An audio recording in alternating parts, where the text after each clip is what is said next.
Water. It covers over 70% of the Earth's surface, and every organism on our planet needs it to survive. Unless you don't have enough, people rarely think of water as something they need.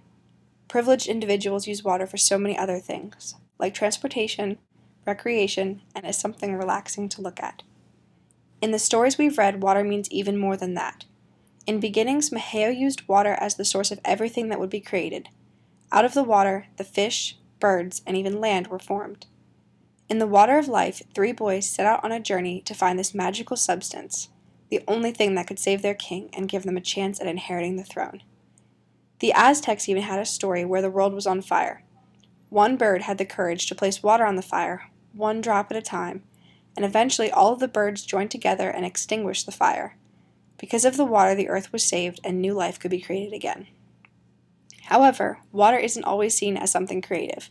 It has a destructive side too, where water also represents the unknown and the unconscious.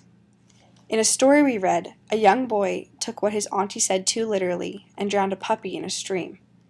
In another story, a beautiful Tsarina approached the main character, Ivan, while both of them were on boats. Ivan was forced to choose between the life he knew on land and abandoning that life to follow this Tsarina onto her ship and out to the unknown. Both sides of water appear in my life. Since before I can remember, my dad had me on his boat, trying to get me to love the water just like he did. But I was always too afraid.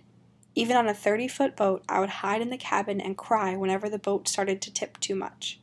In high school, I decided to join the sailing team with my best friend, who assured me that nothing would go wrong. On the first day of practice, my friend and I were on the boat, and my coach told us to flip it over. Before I knew what happened, I was entirely underwater. I couldn't see a thing, and part of me thought I was dead. But then I popped back up to the surface to see the sun on my face. I felt refreshed and relieved, because after that moment, I wasn't afraid anymore. Today, whenever I'm on the boat, I feel relaxed and in control. But when I get too comfortable, the water takes me in again, reminding me of its power and how I'll never know what to expect, but I'll always feel reborn when I'm on the water.